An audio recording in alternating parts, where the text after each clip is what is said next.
Namaskar. Welcome to PGurus channel, and I'm your host Sree Iyer. Today I have with me Sri Sanjay Dixit ji. Those of you who may remember Sanjay ji, he has been on our panels, hangouts before. Sanjay ji, namaskar and welcome to PGurus channel. Namaste, Sree Iyer, sir. Glad to be back here. Sarji, I watched with interest one of your conversations where you tried to kind of read what is going on behind the scenes in the central government, especially in the sector of the home ministry. Because if you look at it from outside, which is what I'm looking at it, there have been several stages where the behavior has been sort of contra to what you would expect a person of Amit Shah's stature to do. And I'll start from the Delhi riot, Shaheen Bagh, Delhi riots, then the Independence Day celebrations, and then the post-poll violence in Bengal, and now in Kashmir. So if you see the Kashmir meeting that took place on the 24th of June, 24th of June, you know, a lot of things were expected going into the meeting. People are saying, why even have the meeting and so on. And yet the outcome was something different. I'm hoping that for our viewers, you will, help us understand a little bit about how the center is taking these steps. Certainly there are two camps as I see it. There's an intelligence-based camp, and there is the actual home ministry, which is headed by Amit Shah. The intelligence group could be, you can think of as Doval's domain, because he is a very strong national security advisor. And it's because I bring this up because if you look at the Tablighi Jamaat and how they were, housed up in that place, and after catching all the people, deporting some of them, making sure they will not come again for some years of time, yet the leader Maulana has been still roaming free. And somehow they said that he was an asset that could not be arrested or something of that nature. I mean, if you are contravening the law, you are contravening the law. I'm sorry to put such a long preamble, but I just wanted to know, see, you have been inside the system, I am not. And you know how the inner machinations take place, who has what, how tough battles are fought, and so on and so forth. Help us understand what is happening in the home ministry today. Why does the BJP government look so paralyzed from outside? Okay, since you started with Kashmir and the intelligence agency, so let me just put a little bit of context there. See, I was a district magistrate in a border district, okay, and that was, I think, in the 90s. 90s was the time when this Kashmir situation was really on the boil. And this district was Bardmer. I was there for a pretty long time. Total, in fact, in two postings, I was there for about 4 years. And one of the major tasks that we used to have, and that was really a task which was really cut out for us, was to arrange some kind of détente, as I would call it, among the various intelligence agency. For one, we've got too many of them, So I had IB, and I had the what is called it is actually euphemistically called Cabinet Secretariat. So that is actually raw. So it's called Cabinet Secretariat branch. Then there was the BSF-Q branch. That was another notorious of its own kind intelligence agency. Then there was MI. That was probably the most serious of them all. And all of them would always work at cross purposes. And one of their major tasks would be to actually hunt down the sources of the other intelligence agency and get them into trouble. And one of the major tasks that the district magistrate had to perform in that district was to gather them once every month for a structured meeting, okay?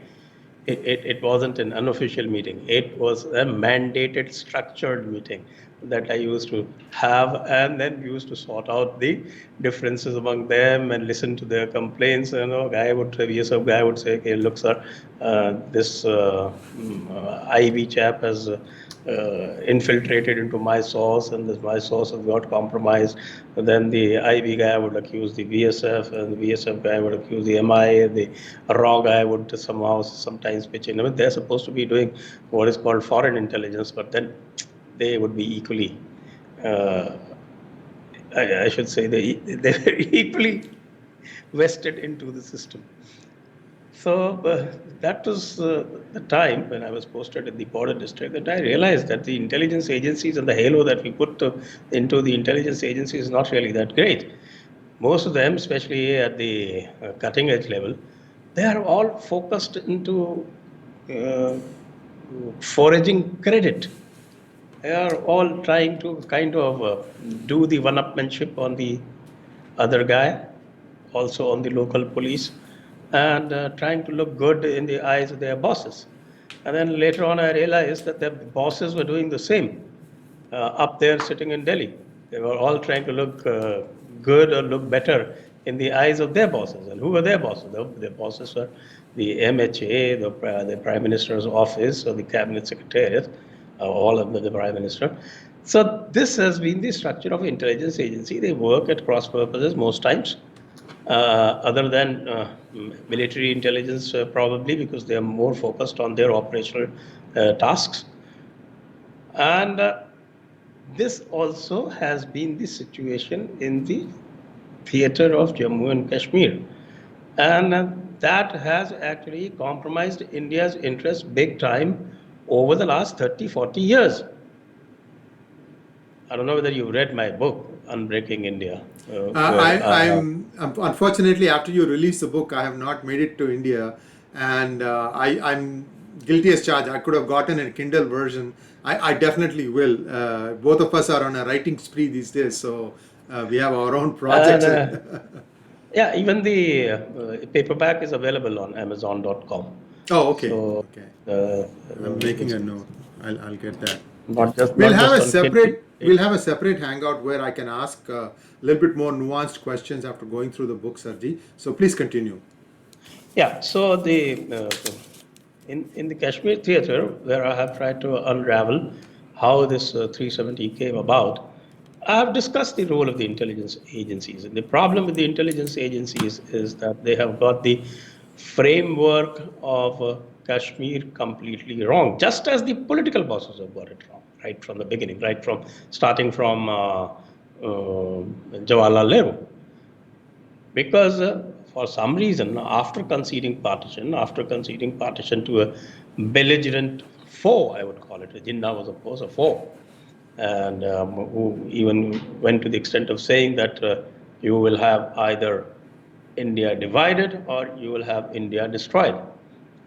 That's his famous quote before the what is called the Direct Action Day. I think it's 29th July 1946. The Direct Action Day was 16th August 1946.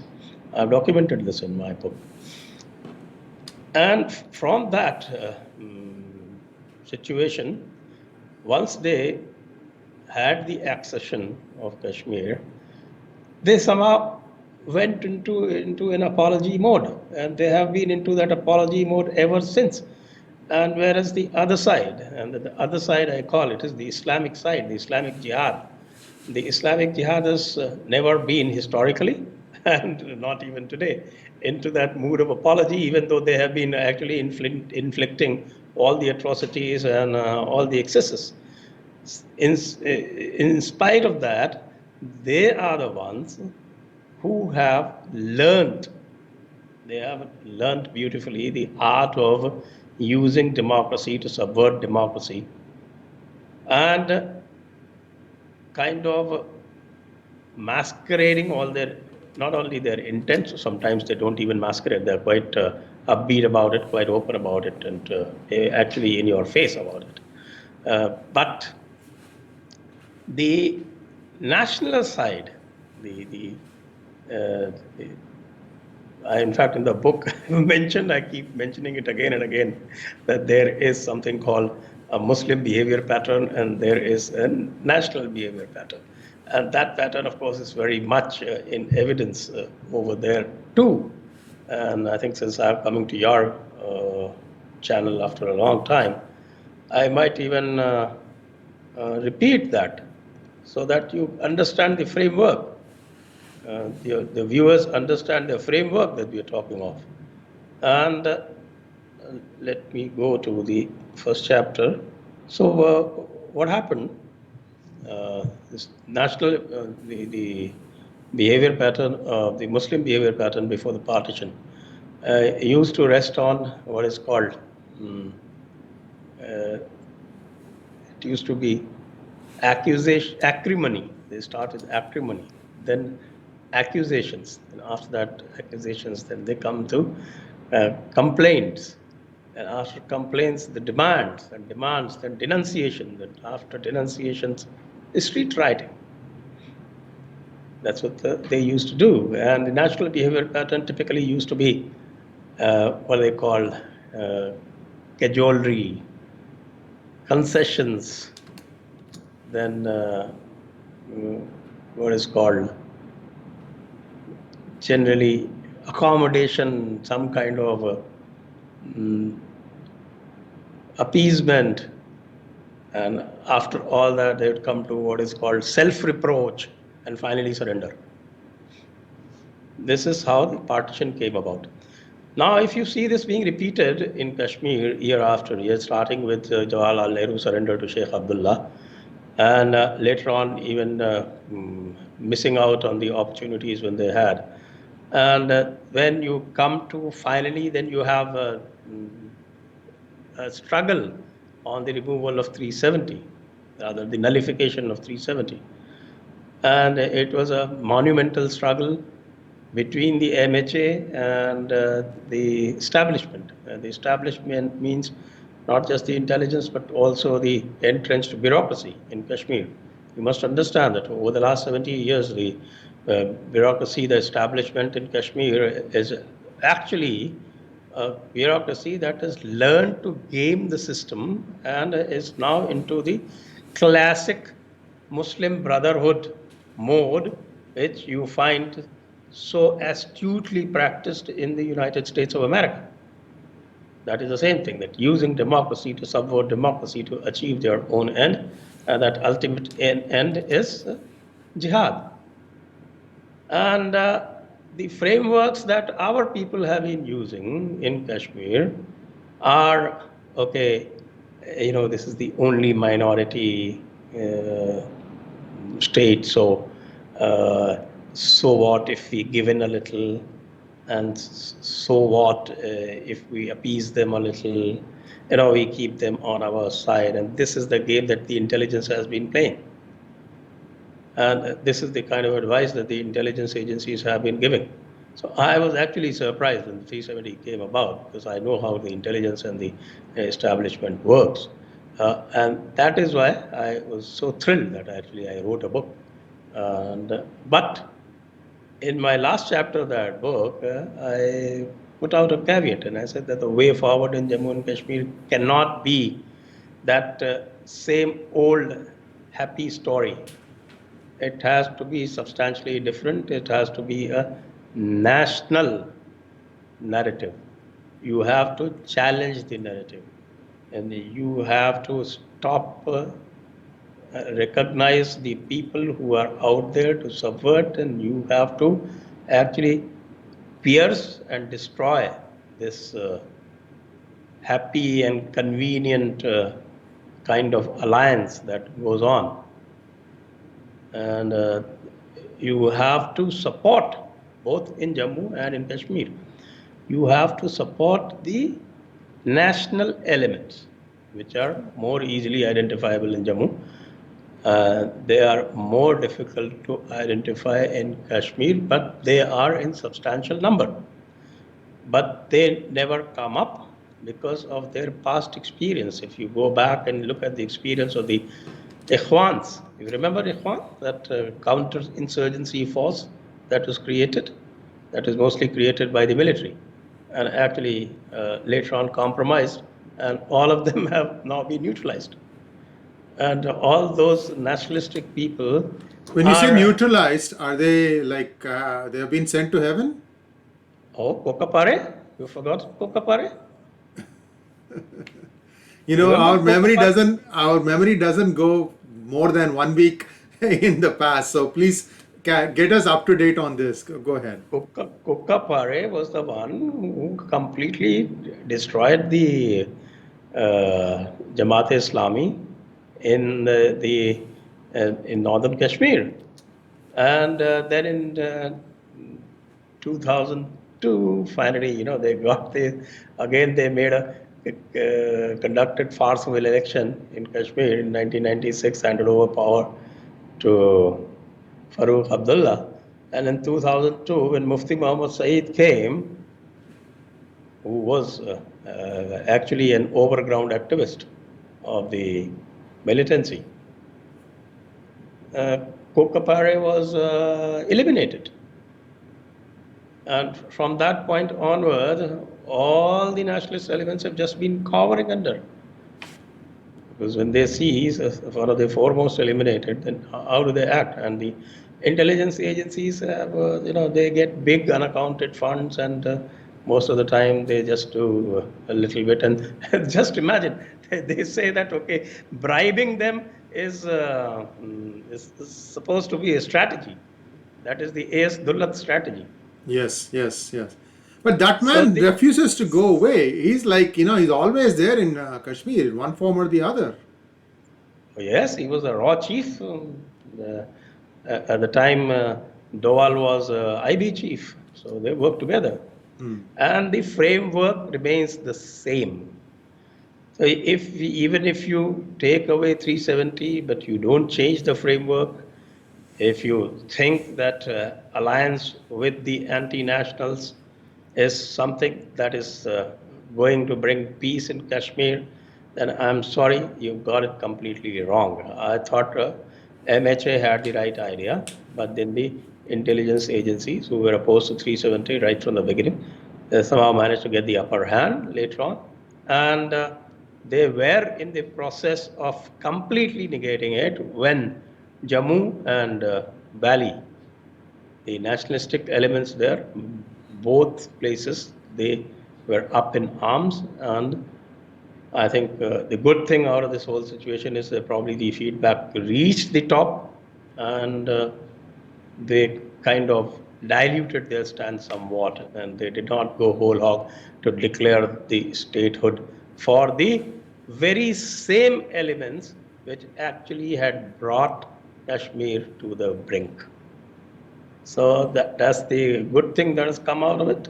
And the remaining part, which I've been saying, that actually you have to firewall Jammu, because if you understand jihad, which I think most of the people do not seem to understand, they haven't learned uh, haven't read the basic book on jihad, which I think Brigadier S.K. Malik of Pakistan wrote quite some time back, 1972 or something, a little later. Its foreword was written by Ziaul Haq, the Quranic concept of war.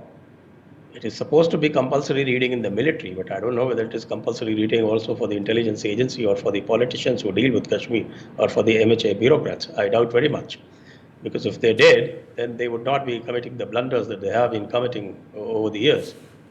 And mm, the jihad is very clear in its objective. It wants the whole of India in the end. Ghazwa Hind, as we call it, or as the mullahs call it. The military establishment of Pakistan calls it in a different way.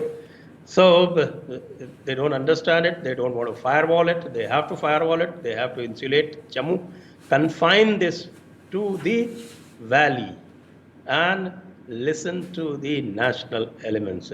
You can't have this situation where the Minister of State in the PMO is supplying all the intelligence when his supplying all the intelligence on Jammu, when his own brother is the president of National Conference of Jammu province. They over there they have two provinces, Jammu and Kashmir, all the parties. So the Jammu province president of the National Conference is Devinder Sagrana, who is the brother of Yes, I know Jitendra Sree, Singh, Dr. Jitendra Singh, Singh. Yeah. Dr. Jitendra Singh. So I think it's a monumental incompetence if you are not able to address these basic issues. And the intelligence agency, I'm sorry, headed by the Honorable Capable Shri Doval, actually going the Dullat, actually following the Dullat doctrine is disaster in the making. Sir, so let's go and look at, let's say, moving forward. Do you think now Amit Shah has got a better control of his own ministry than how it was before? And can we expect some positive decision making? Like the way, see, there was like the CAA legislation passed, and then the ministry seems to have hit a brick wall. Exactly. And then, you know, all sorts of other things have been happening. The other unfortunate thing is the people at the top, they have actually completely cordoned themselves off. If Prime Minister Modi would do an open press conference, you will hear a lot more views on a lot more things, and he may not want to hear that, but by completely closing himself off, then he's only hearing what people want him to hear, and in that there is a lot of information that is getting lost. So how does one break this? I mean, you, I, and a few other channels are the, like, you know, islands in this sea of mediocrity, I called as you know, media of MSM of India, and we keep trying to bring out all these things, yet I don't know how much of it is actually going home. In your opinion, sir, where do you think today the Ministry of Home Affairs is headed? And do you think if there is a reshuffle that Amit Shah might be eased out and somebody else might be brought in, which in my opinion would be disaster? But even an Amit Shah who can't do much also is a disaster. So I'm like, you know, which way is this thing headed? Can someone make some sense of where this is headed in the Ministry of Home Affairs? Because home is, in my opinion, the most important ministry. If you look at all the ministries in the country, especially a country like India, where you have secessionist tendencies not just in Kashmir, but in Bengal, in Tamil Nadu, as well as in Kerala. People don't seem to understand the two southern states are just as bad. Each one talking their own, you know, in their own dreamland, setting the narrative. They own the media channels, both places, and somehow the truth is the casualty in all these things. I would tend to agree with you because MHA has mostly been missing in action. And that's a very, very sorry situation.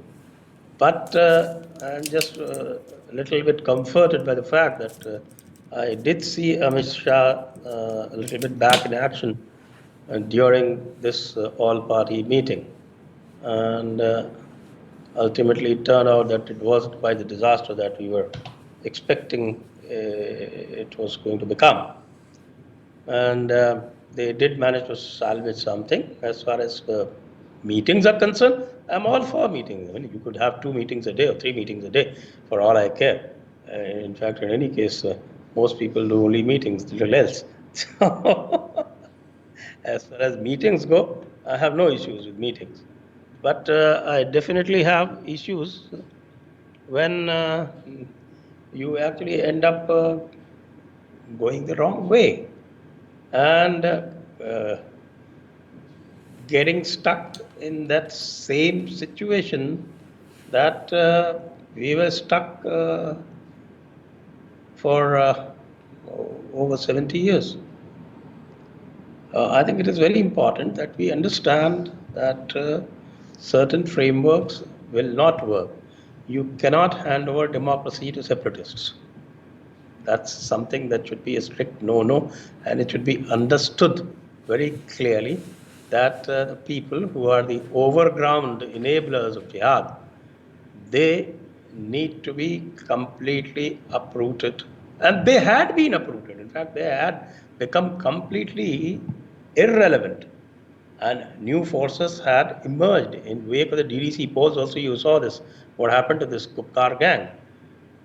But then suddenly they'd taken a U-turn and again given them strength where they had actually lost all their relevance completely in the valley. You had banned Jamaat-e-Islami. Jamaat-e-Islami was the overground enabler of PDP. So PDP is dead. National Conference is if not exactly dead, they seem to be gasping. Then there are these little ones who are coming up, but then you have to have an uncompromising national perspective on Kashmir. And without that, you cannot think of doing all this. And then there is this question of delimitation. Of course, I think there's a lot of BJP till today has an official stance on the 2011 census in J&K. And they called it table census. They agitated against it. Till today, they haven't gone back on it. Their stance remains the same. But then the center goes ahead and implements delimitation on the basis of 2011 census. So these are, all confusing signals. They do it in the hope that rest of the country doesn't understand this. But in this day of overdose of media, including 2-bit YouTubers like you and me, Compliment. दो टके के YouTubers, like they call it. So we amplify those voices. And I was happy that maybe we were heard. We like to imagine that we were heard, but definitely it didn't quite go out the way the intelligence agencies had planned it. Now, back to say what happened in post-poll violence in Bengal. There are people who are saying this is nothing new. This has happened in after every election in West Bengal. Suddenly now you are making a big deal out of it, and so on and so forth. Yet, when I saw some of the first-hand narratives of what people went through, it is clearly an ethnic cleansing done in a different name, and now you have the National Human Rights Commission taking a visit. They have submitted a report to the Supreme Court. The Supreme Court is wanting to hear this. But isn't this all MHA's responsibility? Why are they not telling Mamta Didi, you accused Modi of being Donga Babu, but you yourself are Donga Didi. So that is what the data is telling us. I mean, if you see what is really happening. So why is the MHA waiting for the Supreme Court to give it the direction? I mean, is this like, isn't this also again paralysis of action? Well, that's true to form. This is MHA true to form ever since Amit Shah was publicly snubbed by Modi, if you remember. He said in the parliament. In the parliament, the Home Minister made a statement. He said that nobody can stop NRC.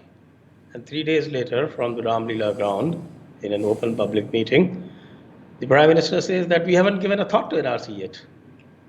And since that day, Amit Shah has been practically functus officio.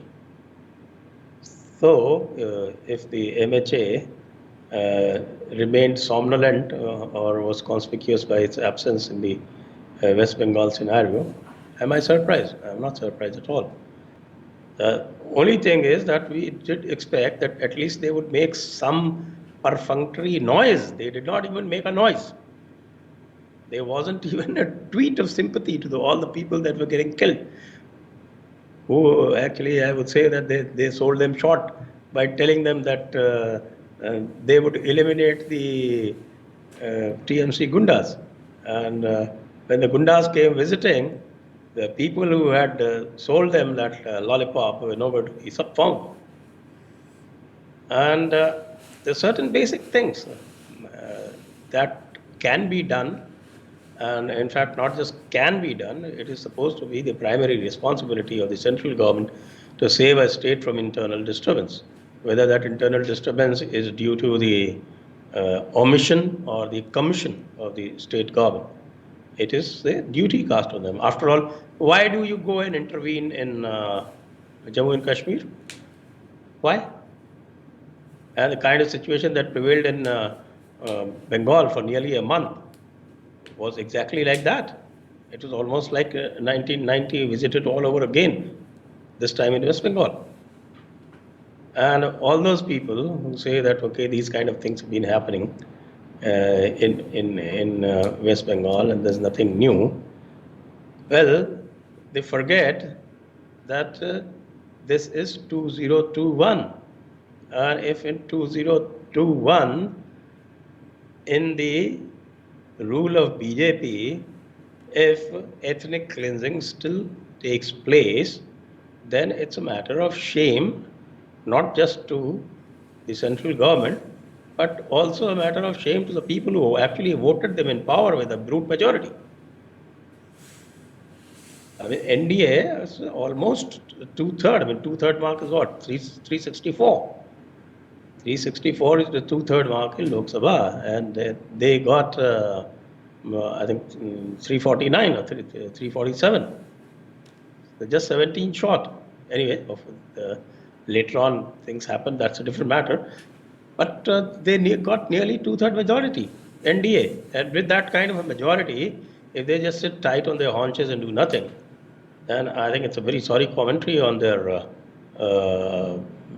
governance ability. Imagine Indira Gandhi in that place. Just imagine. Would she tolerate this nonsense? And then, we have another tribe. We call them master stroke wadi. They are all waiting for master stroke ever since Shaheen Bagh started.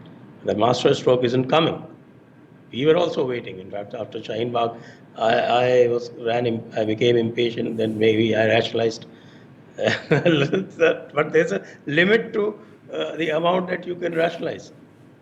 Ultimately, when you find that there's no master stroke coming, then you tend to say that, well, it's probably plain incompetence. What made Modi walk back the statement of Amit Shah on NRC 3 days after the statement was made in the floor of the House? Well, we can never be sure, because that is something that is purely in the realm of speculation.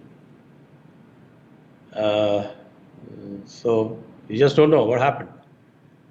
But we can have the facts, because after that you suddenly saw Ajit Doval gaining prominence in matters which are strictly MHA's realm.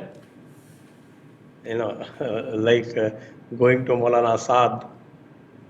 You mentioned that. Yes. That going to Maulana Saad and treating him as some kind of his asset, and not just that. That one of the foremost practitioners of the art of deception, Maulana Wahiduddin Khan, who is one of the greatest supporters of Tabligh, of course he's no more now. He was actually given Padma Vibhushan on 26th January. For what services, I don't know. Because he's in the forefront of radicalizing these people. What is Tabligh? Tabligh is what it goes and tells Muslims that do not associate with the practices of this land. What Muslims had been practicing and what these people, in another context, they will say Ganga, Jamuni Tehzeeb and composite culture and things like that. This Tablighi Jamaat does exactly the opposite and goes and tells them to actually follow the Arab practices, not the Indian practices. And the greatest supporter of that actually is given Padma Vibhushan. So who are you kidding? It just shows that actually, if you take it to even associated with some of the ideological confusion that is there in the top echelons of RSS, so it actually squares up. Because they come out with statements like, that everybody born in this land is Hindu. So I had this episode with the Muslim Rashtriya Manch. And so I asked them, my first question to them was, well, the Sarasanga Chalak says that everyone born in this land is Hindu, though their ways of worship may be different. Then why a Muslim Rashtriya Manch? Why aren't you a part of Vishwa Hindu Parishad in that case? But not only he had no answer, he came up with something which is startling. He said that this Muslim Rashtriya Manch is of the Muslims, by the Muslims, and for the Muslims. And do you recall who said that? Jinnah? Exactly. Now, and the funny thing is that poor Lal Krishna Advani was sacrificed because he praised Jinnah. And here they have a situation, the RSS, that they are harboring an organization within themselves that has that as a motto. Can you imagine the state of ideological confusion that they have? Now, Sanjay ji, I want to draw your attention to two things that's happening in the Middle East. One is the normalization of relations between Israel and several countries, most prominently the United Arab Emirates. Now, there is cross investments going on between the two countries, and also Mohammed bin Salman of Saudi Arabia making a statement that some of the verses in Hadith are not right and that they should be, I don't know if he said they should be banned, but essentially he's questioning a lot of those things. Now, how would that reverberate among the Muslim community in South Asia? And would that mean that they will at least feel, okay, now we have gone too far with this concept, we need to dial it back and be more like what we were before? What are your thoughts? Well, I'm just thinking of a scenario, because I have studied the South Asian variant in quite some detail, and this Hanfi fiqh and their foundational doctrines coming from things like Hidayah and Fatawa Alamgiri, which of course I have now a project of translating that because that is supposed to be the Mohammedan law in India.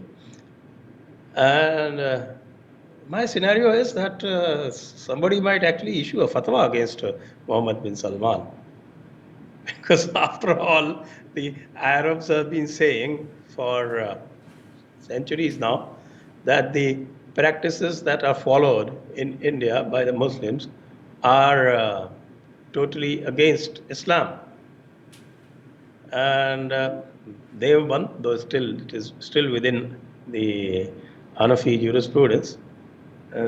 They are also against those practices. But in the overwhelming majority of Muslims in South Asia, they follow those practices, which is actually now under the overall umbrella of what is the Barelvi denomination, basically a conglomeration of all the different Sufi tariqas and silsilas, all except one. So they might issue a fatwa against Mohammed bin Salman, after which Mohammed bin Salman will ban them from Hajj and Umrah in Saudi Arabia. And then maybe they will declare jihad against him, and they will ask Indians to support them in their jihad. And then there might be some Gandhi who might support them in their jihad against Mohammed bin Salman, like Gandhi supported them in the Khilafat movement. Almost 100 years before.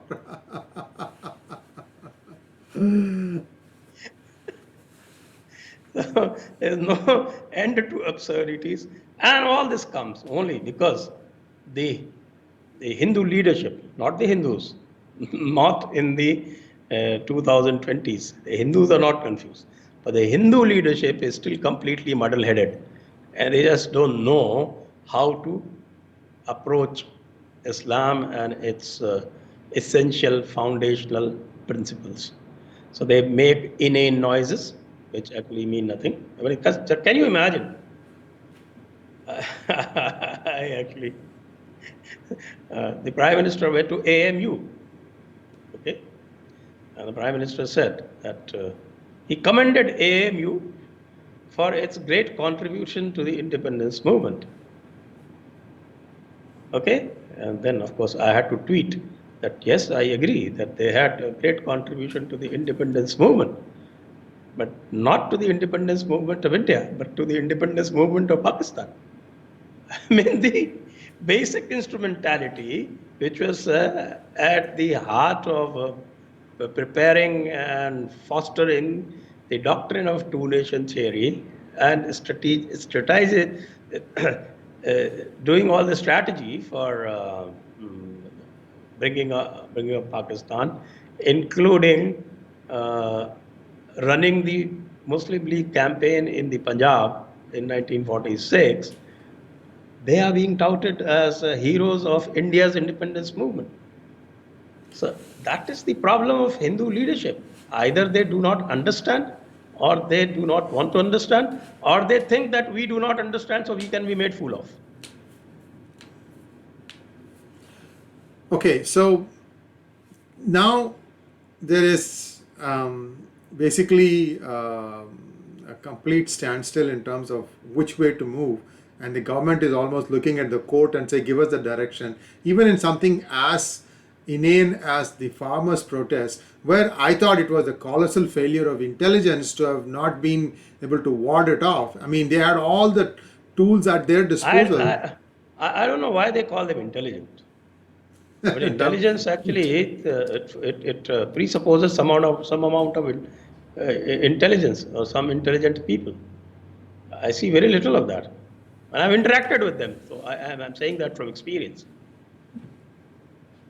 Most of them are from IPS or from police, right? I mean, I'll tell you an instance. But this is a story that I think I can share with your sure. viewers. And there was a riot, minor riot in my district, a place called Balotra. I was district magistrate, Barmer. It's a very large district. It's bigger than many countries, 28,000 square kilometers, and bigger than, I think, out of the 28 states, is bigger than some 15 states also. So this place is about 110 kilometers from the district headquarters. So when I got the information, of course, I went to this place, and the DIG, who was posted in Jodhpur, that was about an equal distance. He came from Jodhpur. We went there, and things had quietened down. The local officials, the STM, the DYSP, they had taken care, and things were quiet. And so they had already promulgated Section 144.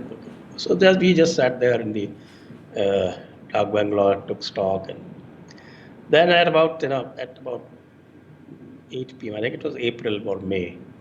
So the evenings there come very late because it's right there in the western corner. And so this DIG had a brainwave. Okay, look, let me check. What are these intelligence guys doing? So he just called somebody. Call the intelligence guy. Okay. I had spent about more than 2 years in that district by that time. And not only that, before that, I was there another 1.5 years as additional district magistrate in that same district in an earlier posting. There's a gap of about 1 year between the two postings. So he called the intelligence guy of the what is called the CID intelligence. And I was there. He was there. He knew who the DIG was. So he came and clicked his heels, as they do when they're in muftis. And so DIG asked him, "Kya hai latest?" So latest was very gladly he informed him, "Sir, धारा 144 लगा दी गई है." DIG said, "धारा 144 लगे हुए तो घंटों हो गए." Because 144 was imposed right in the afternoon. Anyway, और सर DM साहब बालोतरा पहुंच चुके हैं. I am sitting in front. So we both looked at each other and we smiled, and then okay, बचा DM साहब कहाँ हैं? कि sir DM Saab, then he kind of floundered. Then he pointed towards me. इनको पहचानते हो? And he didn't recognize me.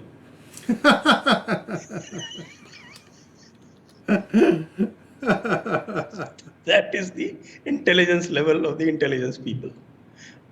So, just an anecdote, but then things are not much better in Kashmir at the lower level, let me tell you.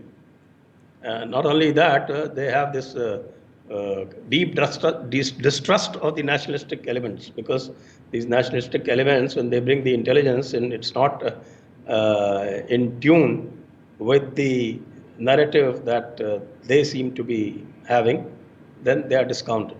It's a very bad situation. So, what is the way out of this logjam? I mean, clearly, this is not a desirable state of affairs. Something has to break. It is not a desirable state of affairs. But then I think the locals are up in arms. The situation in Jammu is not very good because all this was being done because it was thought that they would do all this and they would take control of the state and they will sweep Jammu. But Jammu has gone completely against them because Jammu has seen what this kind of framework actually brings. They are not supporting this framework in which the anti-nationals are actually propped up to guard nationalist causes because that cannot happen. And people understand that quite well. And I think that's quite the message that sort of made them roll back a little bit, which gives me hope. And yes, people like you and me, we have to keep amplifying the message and just hope that it reaches the right quarters and at least make them understand the intelligence level of the intelligence people. Well put. And viewers, we're going to have Sanjay ji come back and talk a little bit more about some other scenarios that I wanted to play by him. I have to do that thing offline.